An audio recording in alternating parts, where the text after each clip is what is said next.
भारतीय योग संस्थान दिल्ली महाराष्ट्र प्रांत विदर्भ विभाग द्वारा आयोजित वार्ता क्रमांक 12 में आपका स्वागत एवं हार्दिक अभिनंदन। सर्वप्रथम ओम ध्वनि व गायत्री मंत्र। एक गहरी लंबी श्वास लें।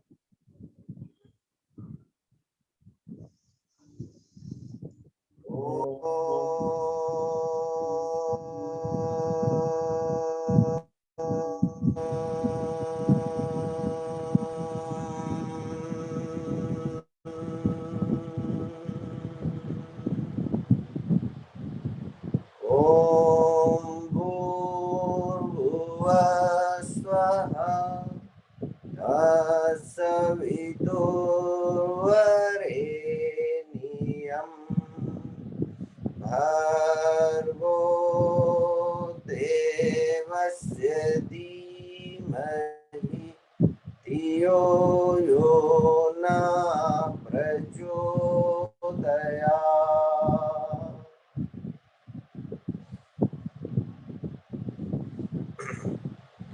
आज की वार्ता का विषय रीढ़ एवं कमर रोग और योग।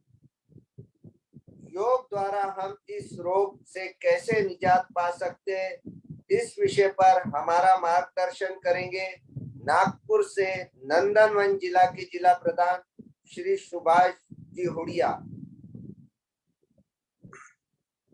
मैं श्री सुभाष जी हुड़िया को आमंत्रित करता हूं कि वे इस विषय पर हमारा मार्गदर्शन करें।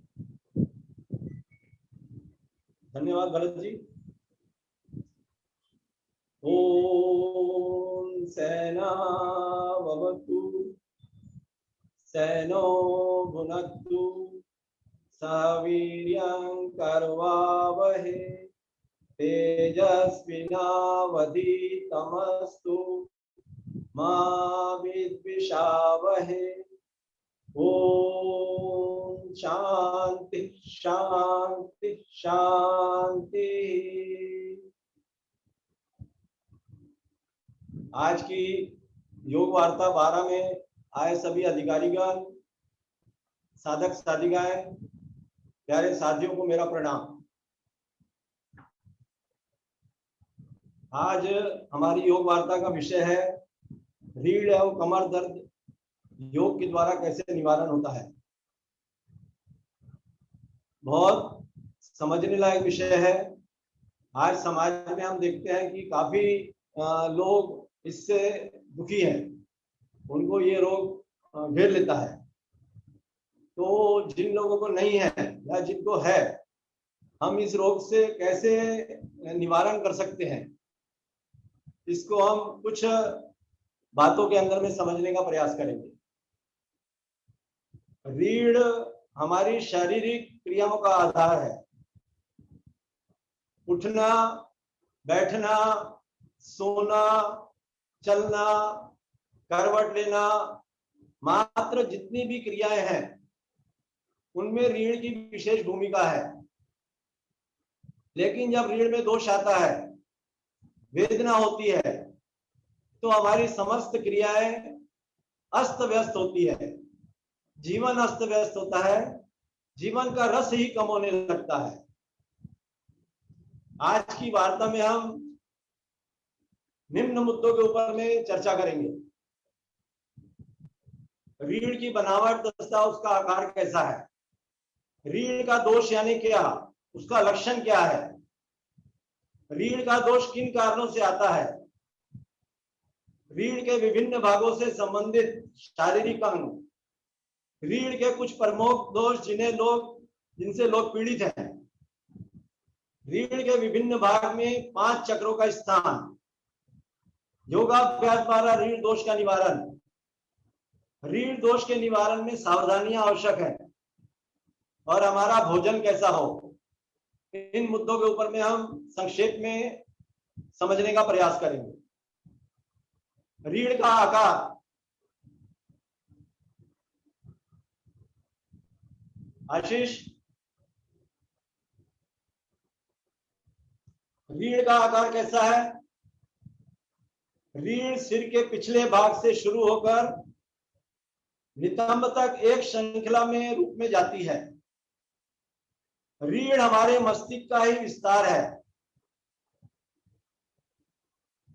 एक व्यस्त व्यक्ति के शरीर में रीढ़ की लंबाई 45 सेंटीमीटर होती है।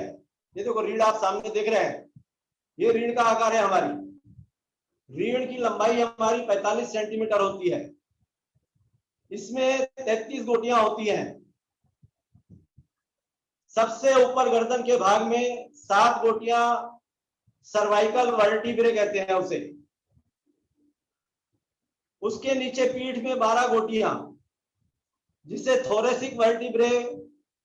उसके नीचे कमर में 5 गोटियां लंबर वर्टिब्रे।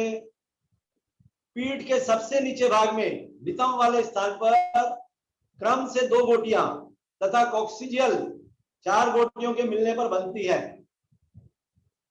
हर 2 गोटियों के बीच में एक विशेष गद्दी पाई जाती है जिसे हम डिस्क कहते हैं। इसके मध्य एक चिकना तरल पदार्थ भरा रहता है जिसके कारण वे मुलायम बनी रहती है और रीढ़ तथा शरीर के अन्य भागों पर के अवयवों को झटका लगने से बचाती है। इन्हीं के कारण हम आगे पीछे दाएं बाएं झुक सकते हैं, वह शरीर को मोड़ सकते हैं। रीढ़ हमारे शरीर का आधार है। सिर की हड्डी का सारा बोझ इसी के सहारे टिका होता है। इसके अतिरिक्त स्पाइनल कॉर्ड से थोड़ी थोड़ी दूरी पर 31 वात नाड़ियों के जोड़े निकलते हैं। केंद्रीय स्नायु प्रणाली यानी सेंट्रल नर्वस सिस्टम का मुख्य भाग स्पाइनल कॉर्ड रीढ़ की हड्डी में ही स्थित होती है। केंद्रीय स्नायु प्रणाली शरीर में समस्त स्थानों एवं अंगों का नियंत्रण करता है। पीठ की सारी मांसपेशियों का ताना बाना भी रीढ़ की हड्डियों के सारे ही बुना हुआ होता ठहरा हुआ है। 31 वात नाड़ियों के जोड़े में से आधी मस्तिष्क के सूचनाएं देती है, शेष मस्तिष्क को आदेश देती हैं। तीव्र संवेदनाओं एवं भावनाओं से मांसपेशियां तनावग्रस्त रहती हैं तथा स्वाभाविक स्थिति में स्वस्थ रहती है। अब हम दूसरे मुद्दे को देखेंगे कि रीढ़ दोष कैसे आता है, इसके लक्षण कैसे होते हैं। ये बहुत समझने लायक बात है हमारे लिए कि यदि हमें रीढ़ दोष आ रहा है तो हमें पहले आगाह कर देता है उसके लक्षण कैसे होते हैं। तो कौन से लक्षण हैं उसके? जब व्यक्ति की आयु बढ़ने लगती है या निष्क्रिय जीवन जीते हैं या नियमित रूप से योगाभ्यास या व्यायाम नहीं करते, कोई फिजिकल वर्क नहीं करते, ऐसी स्थिति में हमारी रीढ़ के अंदर विकृति आने लगती है। जैसे रीढ़ की गोटियों की आकृति बिगड़ना, रीढ़ की गोटियों के मध्य स्थित गद्दियां जिसको डिस्क कहते हैं उसका सख्त हो जाना, गोटियों के मध्य से निकलने वाला जो रूट कैनल है मूल स्नायु उसका सिकुड़ जाना, उनके रास्ते बंद हो जाना। जब यह दोष आते हैं तो इससे शरीर में दोष आने लगते हैं। क्या दोष आने लगते हैं? टांगों में दर्द हो सकता है, नितंबों में दर्द हो सकता है, पैर के अंगूठे से लेकर नितंबों तक कहीं भी दर्द हो सकता है। सर्वाइकल अर्थात गर्दन वाले भाग में, कंधों में, भुजाओं में दर्द हो सकता है। कमर के निचले हिस्से में कड़ापन अनुभव होना, ये सब हमारे रीढ़ दोष के लक्षण हैं। ये लक्षण हमें दिखते हैं तो हम समझ सकते हैं कि रीढ़ दोष हमारे में आ रहा है। रीढ़ का दोष किन कारणों से होता है, ये भी हमारा महत्वपूर्ण विषय है कि रीढ़ का दोष किन कारणों से होता है। लंबे समय तक बैठकर काम करने से लंबर की मांसपेशियों का सख्त होना अर्थात उनमें कड़ापन आना, शरीर का वजन अधिक होना, सुदृढ़ पाचन, सहज निष्कासन तथा शारीरिक लचक शारीरिक रूप से स्वस्थ व्यक्ति के लक्षण है। क्या लक्षण है स्वस्थ व्यक्ति के? सुदृढ़ पाचन, सहज निष्कासन, तथा शारीरिक लचक शारीरिक रूप से स्वस्थ व्यक्ति के लक्षण हैं। यदि ये तीनों में से कोई भी एक ठीक नहीं है तो हम रोगी बन जाते हैं। जन्म से रीढ़ में विकार होना, दुर्घटना के समय रीढ़ पर चोट लगना, गरिष्ठ भोजन, संतुलित भोजन ना लेना, अधिक मात्रा में लेना, बार बार लेना, तला भुना व खटाई आदि का सेवन करना, यह सब रीढ़ के दोष के कारण है। तनाव का जीवन, पीठ को सीधा करके ना बैठना, भोजन या अपचन के कारण शरीर में वात का प्रकोप या मोटापा होना, अधिक झटके से या अपनी क्षमता से अधिक वजन उठाना, महिलाओं को अनियमित मासिक धर्म के कारण, आलसी जीवन या शारीरिक परिश्रम ना के बराबर होना रीढ़ के दोषों का मुख्य कारण है। ऐसे व्यक्ति मोटे गद्दे, मोटे तकिए आदि से अपनी रीढ़ को हमेशा के लिए विकारग्रस्त बना लेते हैं। योग की छोटी छोटी क्रियाएं हमारी रीढ़ को स्वस्थ करती हुई हमें रोग से निजात दिला सकती है। रीढ़ के प्रमुख दोष जिनसे अधिकतर लोग पीड़ित हैं वे इस प्रकार हैं। गर्दन का दर्द यानी सर्वाइकल स्पॉन्डिलाइटिस, गर्दन की जकड़न, चक्कर आना, कंधे का दर्द, कंधे की जकड़न तथा बाजू की जकड़न, अंगूठे में दर्द या जकड़न, लिखने में कठिनाई, कोहनी का दर्द, पीठ तथा टांगों का दर्द, कमर दर्द, स्लिप प्रोलप्स डिस्क, पैरों तथा एड़ियों का दर्द, हाथ है और पैरों का लकवा, पिंडलियों में ऐंठन,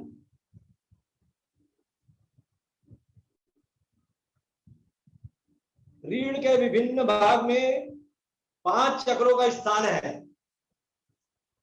वैसे हमारे शरीर में 7 चक्र हैं, पर 5 चक्र जो है हमारे रीढ़ पर स्थित हैं। शरीर में ऐसे 7 केंद्र हैं जिनसे शरीर के विभिन्न अंगों में प्राण शक्ति का संचार होता है। इनमें से 5 रीढ़ पर हैं और 2 ऊपर हैं। पहला मूलाधार चक्र गुदा मूल से 2 उंगल ऊपर रीढ़ पर स्थित है। दूसरा स्वादिष्टान चक्र जनेंद्रिय के पीछे रीढ़ पर स्थित है। तीसरा मणिपुर चक्र नाभि के पीछे रीढ़ पर स्थित है। अनाहत चक्र चौथा हृदय के पीछे रीढ़ पर स्थित है। विशुद्धि चक्र कंठ के पीछे रीढ़ पर है। फिर हमारा एक आज्ञा चक्र है जो भूमध्य में है, और एक सहस्रार चक्र ब्रह्मरथ से ऊपर ऐसा कपाल पर है। ये हमारे सभी संपूर्ण शरीर में प्राण प्रसारण के केंद्र हैं।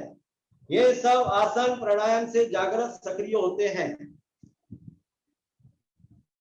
अब हम समझेंगे योगाभ्यास द्वारा रीढ़ दोष का निवारण।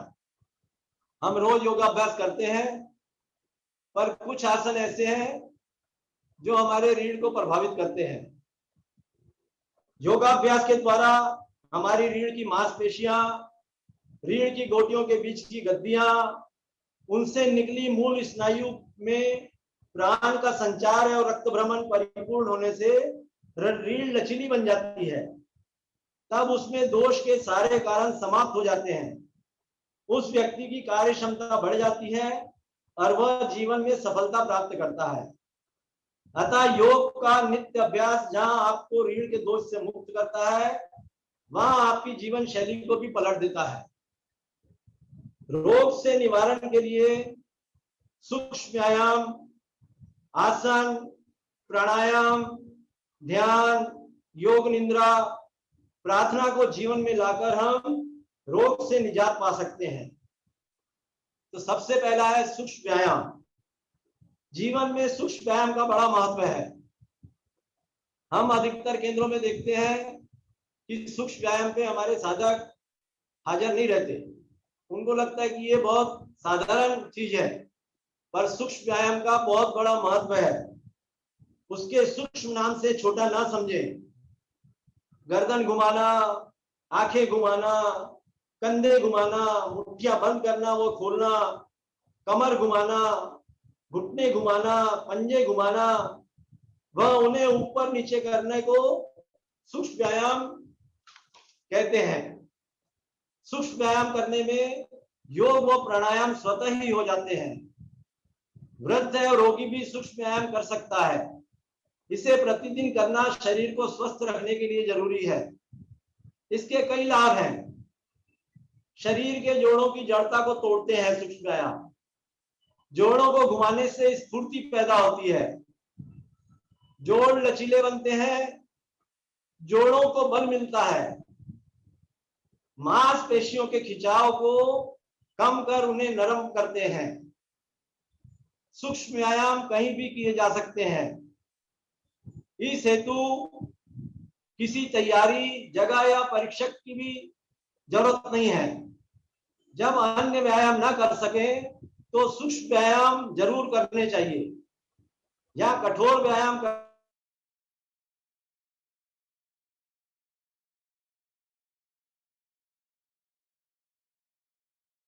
से पहले सूक्ष्म व्यायाम करने चाहिए। अंग विशेष में आगे आते हैं। उसके बाद में है आसन। हड्डियों में जो जेलेटिन नामक द्रव्य फंस जाता है, आसनों के माध्यम से वो निष्कासित होने से हड्डियां लचीली बनती हैं। आसन की विभिन्न मुद्राओं में शरीर की शक्ति के अनुसार तान कर तत्पश्चात उसे ढीला छोड़ने से एक एक अंग का रक्त का स्नान हो जाता है। इस तरह संपूर्ण शरीर में रक्त का भ्रमण पूर्ण होता है और रोग दोष दूर होता है। रीढ़ दो रोग से संबंधित आसन है। उन आसनों को हम निम्न 7 स्थितियों में समझेंगे। उन 7 स्थितियों के लिए हमारे कुछ साधक हैं जो यहाँ पर डेमो करके बताएंगे आपको। मैं आसन का नाम बोलूंगा और वो साधक का नाम बोलूंगा, वो डेमो में आ जाएंगे। रीढ़ को आगे झुकाने वाले आसन, रेवती ताई बेल पांडे।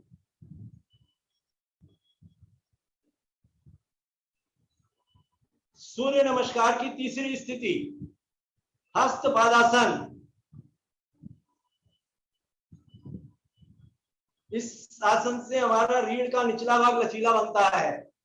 देखिए ये आसन उन्होंने किस प्रकार किया है। यह आसन हम रोज करते हैं सूर्य नमस्कार की तीसरी स्थिति में। दूसरा आसन है हमारा सूर्य नमस्कार की 5वीं स्थिति पर्वत आसन। ये देखो ये हमारे रीढ़ को आगे झुकाने वाले आसन हो रहे हैं। बाकी लोग करेंगे नहीं, सिर्फ देखेंगे। बाकी लोग देखेंगे, सिर्फ डेमो के अंदर में हमारे रेवती दाई कर रहे हैं, उनको देखेंगे हम। अभी हमने सब आसन कर लिए हैं, उनको देखेंगे हम कि हम समझने का प्रयास करेंगे। तीसरा आसन है हमारा नाव आसन। नाव आसन में हमारे रीढ़ के साथ की मांसपेशियां प्रभाव में आती है। रीढ़ को आगे झुकाने वाले आसन की गिनती में है इसका। इस आसन से रीढ़ के साथ की मांसपेशियां प्रभाव में आती है। चौथा आसन है हमारा जानुशीर आसन। इस आसन में रीढ़ विशेषकर पीठ प्रभाव में आती है। जानुशीर आसन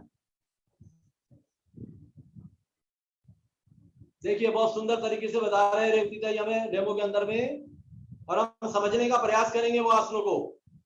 हमारी रीढ़ विशेषकर पीठ में प्रभाव में आती है। हम रोज करते हैं ये आसन, पर हम विशेष ध्यान में नहीं लाते उस चीज को।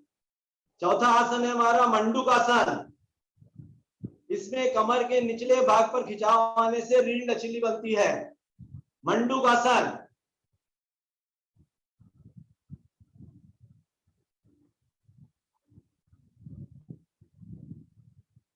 बहुत बढ़िया।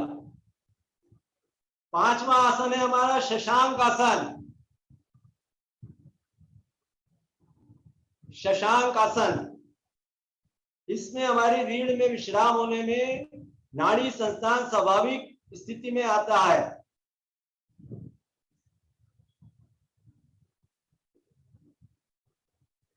इसके आगे का आसन है हमारा पवन मुक्तासन। पवन मुक्तासन से रीढ़, फेफड़े, गर्दन प्रभाव में आती है। एक ही पैर से करके बता दो रेवती दाई। हाँ, बहुत बढ़िया, देखो कितना सुंदर किया उन्होंने। पांचवा और हमारा आखिरी आसन है ग्रीवा चालन क्रिया। ग्रीवा चालन के अंदर में भी हमारी रीढ़ को हम आगे की तरफ झुकाते हैं।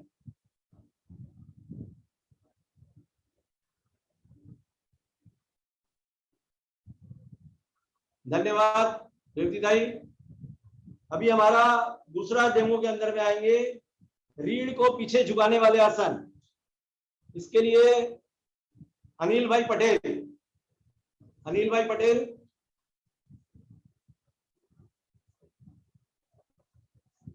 सूर्य नमस्कार की नंबर 2 की स्थिति। ये रीढ़ को पीछे झुकाने वाले आसन है। हस्त उत्तान आसन। देखो रीढ़ हमारी पीछे की तरफ झुक रही है। इसके अंदर में रीढ़ का सर्वाइकल भाग प्रभाव में आता है। स्थिति नंबर 4 अश्व संचालन आसन। रीढ़ के निचले भाग पर प्रभाव आता है। स्थिति नंबर 4 रीढ़ के निचले भाग पर प्रभाव आता है। स्थिति नंबर 7 भुजंग आसन।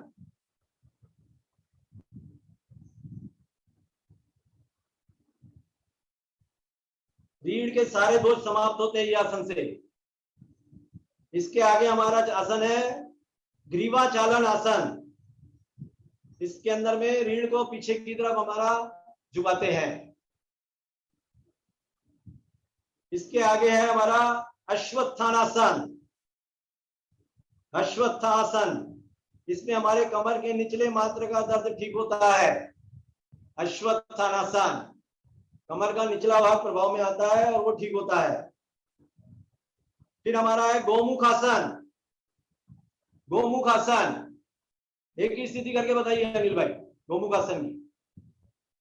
इस आसन से सर्वाइकल व डोर्सल क्षेत्र की मांसपेशियां, विशेषता T2 गोटी, कोरोनरी धमनी का मूल भाग प्रभाव में आता है। और आखिरी हमारा आसन है, इसके बाद में आसन है कोणासन। कोणासन,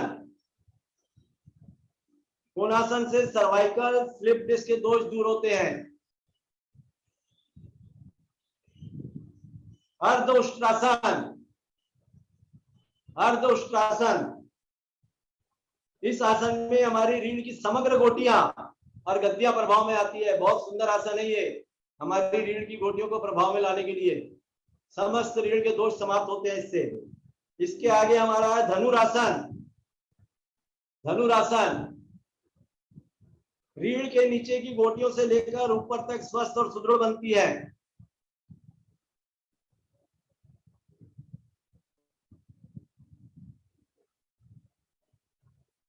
इसके आगे हमारा आसन है शलभासन। इसमें रीढ़ का नीचे का भाग मांसपेशियों से प्रभाव में आता है।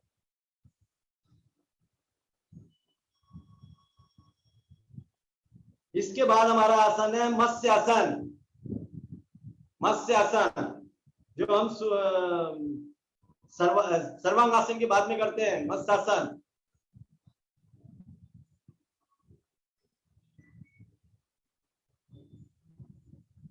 इससे रीढ़ लचीली बनती है, रीढ़ का जोड़ प्रभाव में आता है।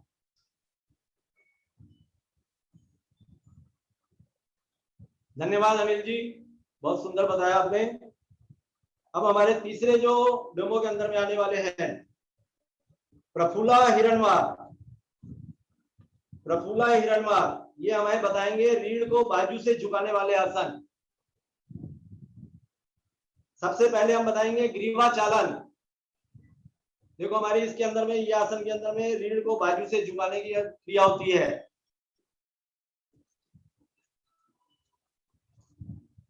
अब हम बताएंगे त्रिकोण आसन। त्रिकोण आसन, इसमें रीढ़ के साथ की मांसपेशियां प्रभाव में आती है। कमर का निचला भाग जो सबसे ज्यादा सख्त है, लचीला बनता है। बस एक ही स्थिति कीजिए। चौथा आसन है हमारा अर्धचंद्रासन। अर्धचंद्रासन में रीढ़ की मांसपेशियां तथा स्नायु मंडल प्रभाव में आते हैं।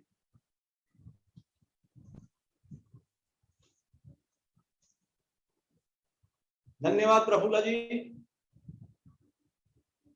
अभी हमारे चौथे जो डेमो के अंदर में आने वाले हैं वो है मीना खरे कटी चालन क्रिया। कटी चालन क्रिया, इस आसन में हमारे रीढ़ पूरी घुमाव के अंदर में आती है।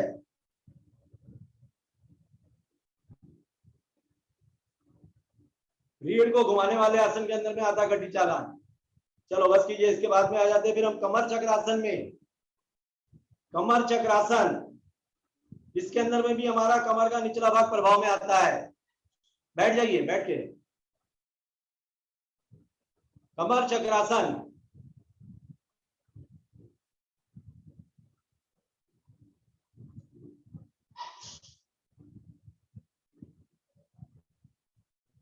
इसके बाद में है फिर हमारा मरकट आसन।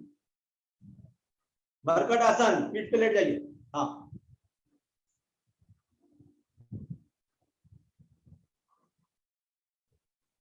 इस आसन के अंदर में भी हमारी रीढ़ में घुमाव आ रहा है।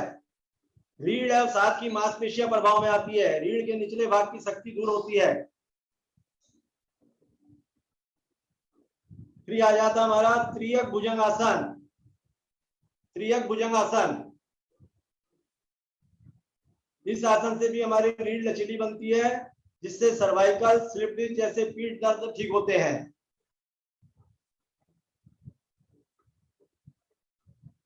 धन्यवाद मीना जी। पांचवें हमारे आ रहे हैं रीढ़ को ऊपर उठाने वाले आसन में निशा शर्मा। रीढ़ को ऊपर उठाने वाले आसन, इसमें नाव आसन। देखो हमारी इसके अंदर में रीढ़ ऊपर उठती है। नाव आसन, रीढ़ की मालिश होती है, रीढ़ के साथ की मांसपेशियां प्रभाव में आती है। इसके बाद का हमारा आसन है हलासन। हलासन, बहुत बढ़िया, देखो कितना सुंदर किया उन्होंने।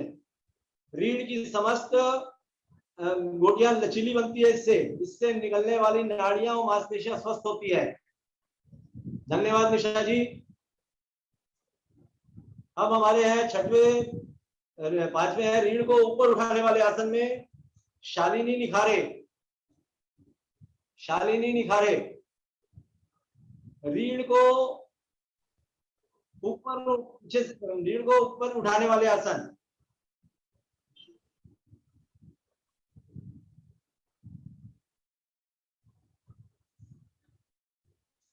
रीढ़ को ऊपर उठाने वाले आसन में है शंकरराव ढोके। हाँ नहीं, सॉरी, शंकरराव ढोके। शंकरराव ढोके, शालिनी नहीं, बाद में शंकरराव ढोके। हाँ, ये हमें करके बताएंगे। नाव आसन। नाव आसन,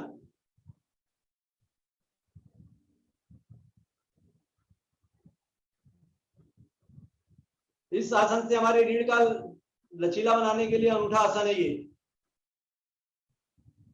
दूसरा आसन है हमारा वक्रासन। वक्रासन,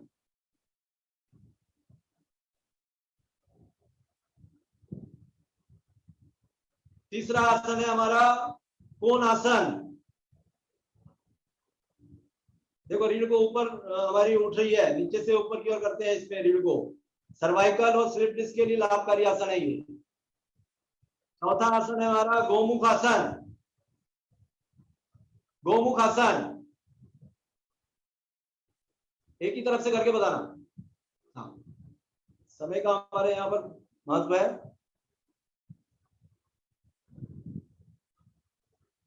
धन्यवाद शंकर भैया।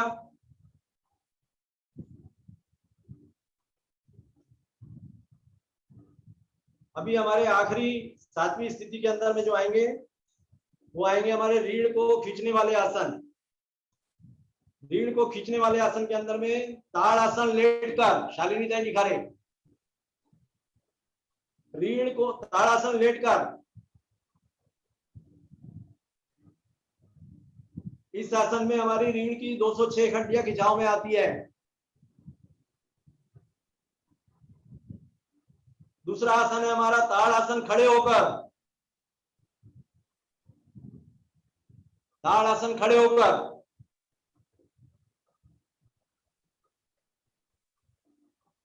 पूरी रीढ़ हमारी को खींचने वाले आसन की गिनती में आई है। इसके बाद में है गरुड़ आसन, गरुड़ आसन, हाँ बढ़िया।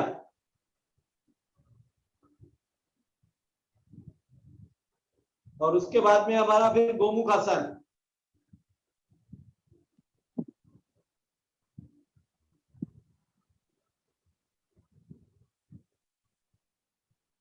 बस एक ही तरफ से करके बताएंगे। धन्यवाद शालिनी जी। यहाँ पर हमारा डेमो का कार्यक्रम पूरा होगा। अब हम इसके बाद में, हमने आसन को अभी समझा है, इसके बाद में हम समझेंगे प्राणायाम को। हमारे केंद्रों के अंदर में हम देखते हैं कि हमारे जो साधक हैं, आसन करने के बाद जब प्राणायाम का पार्ट आता है तो वो बहुत लाइटली लेकर अपनी क्लास को छोड़ देते हैं। ठीक है, कुछ उनको प्रॉब्लम रहती है, कोई पारिवारिक जिम्मेदारियां रहती है, वो उनको निभाना है, पर मेरा शरीर स्वस्थ है तो मेरा परिवार स्वस्थ है। इसलिए हमें प्राणायाम को भी महत्व देना है जितना हम आसन को देते हैं। प्राणायाम करने से इंद्रियों के अंतर्मुखी होने तथा मन के नियंत्रण की क्रिया आरंभ हो जाती है। मन स्थिति के ठीक होने में अच्छे विचार आते हैं और आप में सहनशीलता, इच्छा शक्ति बढ़ने लगती है। हर क्रिया के मूल में वृत्ति होती है, वृत्ति यानी स्वभाव, और इस वृत्ति का नियंत्रण प्राणायाम से संभव है। मिट्टी के कच्चे घड़े में यदि जल भर दिया जाए तो वह गलकर नष्ट हो जाएगा, परंतु घड़े को पकाकर जल भरे तो घड़ा ना तो गलेगा और ना ही नष्ट होगा। इसी प्रकार जीव के अपरिपक्व शरीर के विषय में समझना चाहिए। शरीर योगाग्नि यानी प्राणायाम के द्वारा ही परिपक्व हो सकता है। रीढ़ दोष वालों के मुख्य प्राणायाम जो है, जो उसमें गहरा लंबा श्वास, अनुलोम विलोम प्राणायाम, सूर्य भेदी प्राणायाम, नाड़ी शोधन प्राणायाम और मूर्छा प्राणायाम। इसके बाद में हम समझेंगे जो महत्वपूर्ण हमारा विषय है, प्राणायाम से भी ज्यादा लाभकारी है, वो है ध्यान की क्रिया। ध्यान की क्रिया को भी हम लोग बहुत लाइट ले लेते हैं, हम लोग रुक नहीं पाते उसमें। पर ध्यान क्या है? शरीर को स्थिर करने के पश्चात इंद्रियों का भारी वस्तुओं से संपर्क तोड़ना ध्यान है। क्या बोला? शरीर को स्थिर करने के पश्चात इंद्रियों का भारी वस्तुओं से संपर्क तोड़ना ध्यान है। मन का संग नाशवान वस्तुओं की परिस्थितियों एवं विषयों से हटा देना और मन को अपने मूल स्वभाव में स्थिर करने की आदत डालना ध्यान है। बुद्धि को निश्चल करना ध्यान है, अपने अंदर झांकना ध्यान है। इस प्रकार स्थूल शरीर, सूक्ष्म शरीर तथा कारण शरीर को शुद्ध करना ही ध्यान के लिए स्वयं को तैयार करना है। हमारी समग्र वृत्तियां एक ही स्थान पर केंद्रित हो, यह केवल ध्यान से ही संभव है। हम लोग कभी केंद्रों में योग निद्रा भी करते हैं। योग निद्रा का भी महत्व है। योग निद्रा क्या है? योगी की निद्रा को सजग निद्रा अथवा चेतन निद्रा कहते हैं। शरीर की टूट फूट होने का कार्य इस चेतन अवस्था में मूर्छा की अपेक्षा शीघ्र संपन्न होता है। इसका प्रमाण यह है कि योग निद्रा के अभ्यासी को बहुत कम नींद लेने पर भी पूरे अंगों में चेतना, स्फूर्ति, ताजगी, शक्ति आदि का आभास होता है। योग निद्रा का अभ्यास कमर दर्द रोगी के लिए लाभकारी है। गर्दन वाले भाग की मांसपेशियां लचीली बनती है। रक्त का प्रवाह ठीक होने से पूरे रोग को ठीक करने में मदद मिलती है। शरीर की थकान मिटती है, मानसिक अंतरंग यात्रा करते करते मन को अंतर्मुखी होने लगता है। योग निद्रा से इतने हमारे फायदे हैं। योग निद्रा हम केंद्रों में कराते हैं, उसको रेगुलर करवाएंगे ऐसा हम सोच सकते हैं। इसके बाद में हमें प्रार्थना भी बहुत महत्वपूर्ण पार्ट है हमारे योग का। प्रार्थना का अर्थ है जो आपके मन में श्रेष्ठ है वो आपको मिले। प्रार्थना सरल चमत्कारी विधि है। प्रार्थना में हम ईश्वर के सम्मुख होते हैं, इसलिए हमारे समग्र दोष समाप्त होते हैं। जैसे कीचड़ से सना लोहा चुंबक से आकृष्ट नहीं होता, वैसे ही मैले मन से की प्रार्थना स्वीकृत नहीं होती। प्रार्थना व्यक्तिगत ना होकर सबके भले के लिए होनी चाहिए। अभी हम आएंगे कि रीढ़ दोष के निवारण के लिए कुछ सावधानियां हैं। रीढ़ दोष हमारे शरीर में ना आए, आया है तो निकल जाए, उसके लिए कुछ सावधानियां हैं जो यहाँ से बताई जा रही है। सभी ध्यानपूर्वक उसको सुनेंगे। यो रीढ़ दोष के निवारण के लिए सावधानियां, उसके अंदर में फोम के आरामदायक बिछोने पर नहीं लेटना चाहिए। आज हम घर घर में देखते हैं कि फोम के गद्दे का प्रचलन ज्यादा बढ़ गया है। सख्त बिस्तर लाभकारी है। सिराना यानी तकिया या तो बिल्कुल नहीं लेना चाहिए या फिर पतला सा लेना चाहिए। सिलाई कढ़ाई तथा झुककर कोई काम नहीं करना चाहिए।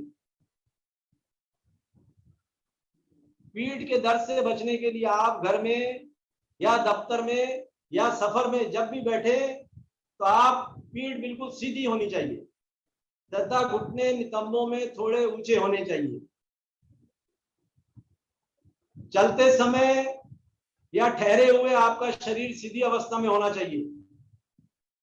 गलत ढंग से बोझ नहीं उठाना चाहिए। घुटने मोड़कर कमर सीधी रखें। कभी भी एक हाथ से भरी बाल्टी या अन्य कोई भारी वस्तु ना उठाएं। ख्याल रखेंगे हम इस चीज का। कभी भी एक हाथ से कोई भी हम भारी वस्तु ना उठाएं। तेज चलना, भागना, दौड़ना या झटके से क्रियाएं नहीं करनी चाहिए। दर्द में समतल स्थल पर अपितु धीरे धीरे चलना लाभप्रद है। लेटने के बाद कभी भी सीधा नहीं उठना चाहिए, अपितु दाई करवट लेकर शरीर का बोझ बाजुओं पर डालकर उठाना चाहिए। तीव्र दर्द होने पर आसनों का अभ्यास ना करें। ऐसी अवस्था में बिस्तर पर सीधे लेटकर विश्राम करें।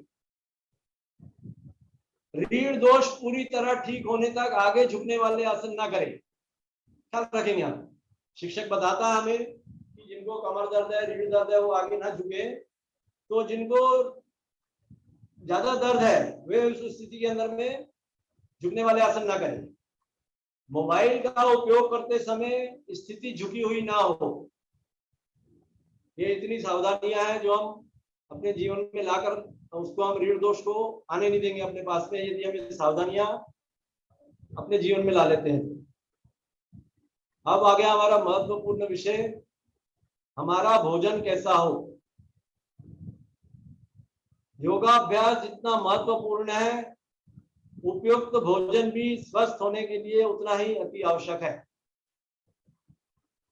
अगर हम भोजन ठीक नहीं करेंगे तो कोई भी उपचार कारगर ना होगा।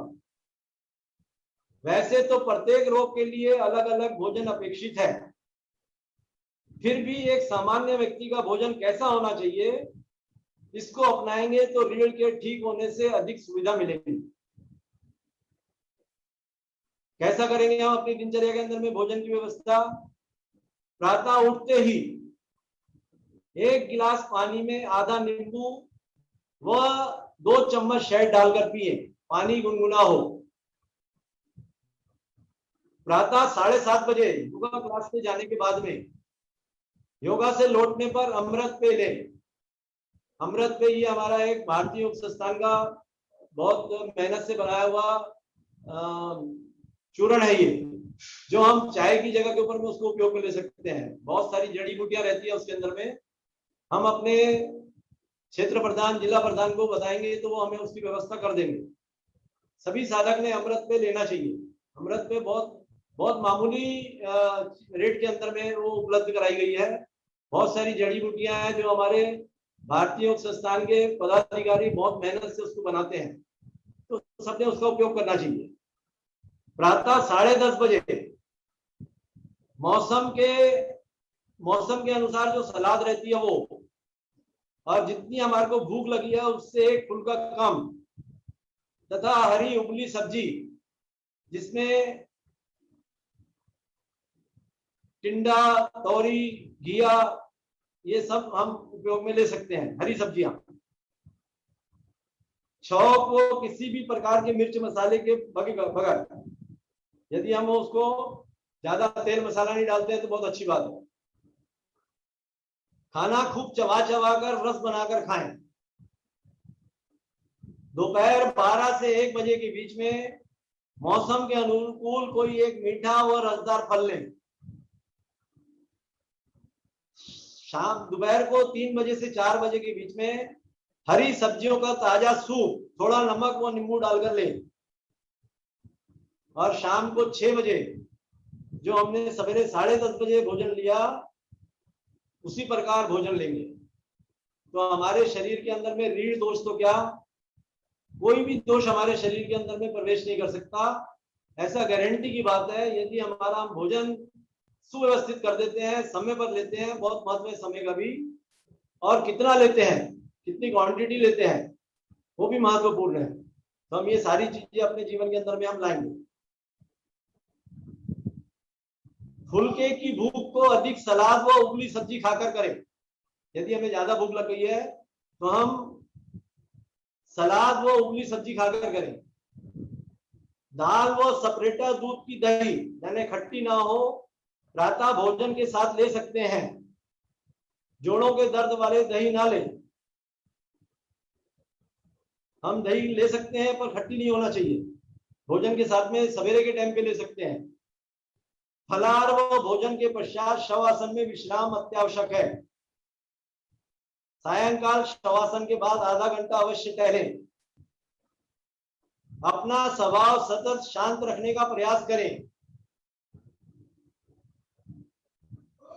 रोग युक्त होने पर भी रोगाभ्यास नित्य करते रहें, और समझकर मन से सातत्य से करते हैं तो निश्चित है कि हम स्वस्थ रहेंगे।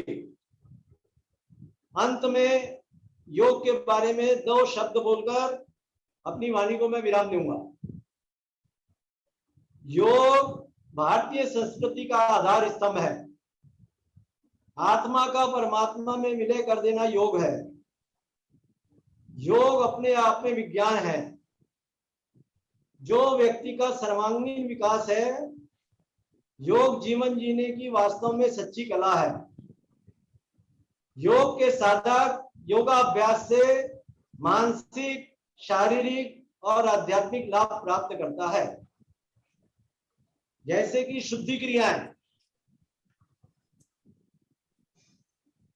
शुद्धि क्रियाएं के अंदर में क्या आता है, जैसे हम धोती, बस्ती, नैति, मौली, कपालभाति आदि का अभ्यास करते हैं तो हमारे शरीर से विजातीय विषैले पदार्थ बाहर जाते हैं और शरीर का शोधन होता है।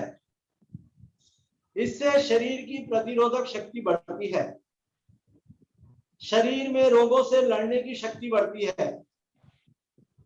जब साधक नियमित रूप से आसनों का अभ्यास करता है तो उससे पाचन सुदृढ़ बनता है, निष्कासन सहज बनता है, हड्डियों में लचक पैदा होती है और अन्य प्रणालियां भी स्वस्थ व सक्रिय बनती है। जब एक साधक नियमित रूप से प्राणायाम का अभ्यास करता है तो उसके फेफड़ों में प्राणिक ऊर्जा को अधिक से अधिक ऑक्सीजन को ग्रहण करने की क्षमता बढ़ती है। रक्त का शोधन करता है।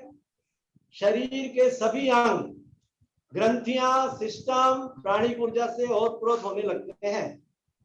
इससे आरोग्यता प्राप्त होती है और मन भी शांत होने लगता है। जब एक साधक नियमित रूप से ध्यान का अभ्यास करता है तो मन शांत होता है, मस्तिष्क स्वस्थ बनता है, स्नायु तंत्र सक्रिय होते हैं, सकारात्मक सोच अच्छी बनती है। पीनियल और पिट्यूटरी ग्रंथियां जो मस्तिष्क में स्थित है, उनके हार्मोन्स ठीक होने से अन्य ग्रंथियों के हार्मोन्स ठीक होते हैं। हमारा शरीर भी स्वस्थ रहता है, हमारा आध्यात्मिक पक्ष भी विकसित होता है। अतः प्रतिदिन योग साधना करनी चाहिए और कोरोना जैसी महामारी को भी हम मात दे सकते हैं, योगाभ्यास से ही दे सकते हैं, क्योंकि योग से प्रतिरोधक क्षमता शक्ति बढ़ती है जो हमें महामारी से बचा सकती है। जिस प्रकार हमारे शरीर का मुख्य अंग रीढ़ है, उसी प्रकार हमारे केंद्रों का मुख्य अंग क्या है? केंद्र प्रमुख है। हमारा केंद्र प्रमुख कैसा होना? केंद्र प्रमुख के अंदर में क्या क्या जिम्मेदारी आती है, ये हमें सब मालूम है। तो हमारा केंद्र प्रमुख यानी रीढ़ अगर स्वस्थ है तो हमारे केंद्र एकदम स्वस्थ रहने वाले हैं। वो हमें अच्छे आसन प्राणायाम के बारे में सब हमें जानकारी देते हैं। आप प्रतिदिन योगा कीजिए, स्वस्थ रहिए, व्यस्त रहिए और मस्त रहिए। धन्यवाद।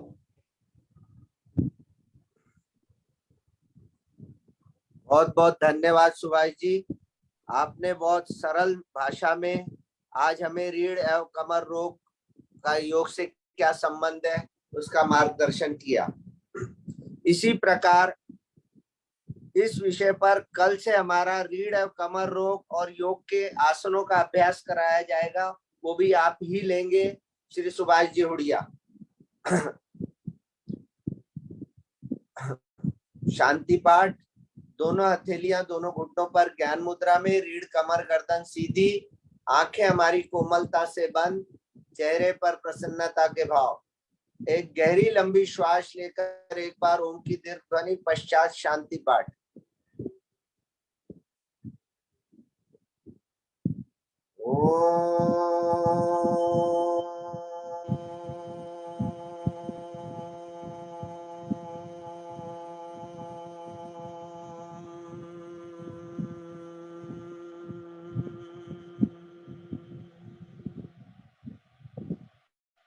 ओम द्यो शांति अंतरिक्षं शांति पृथ्वी शांतिरापः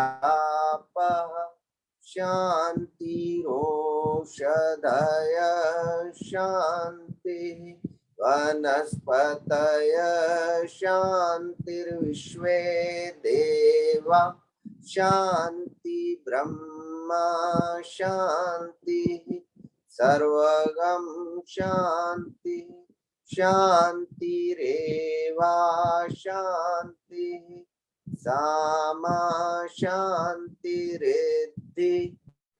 ओम शांति शांति शांति।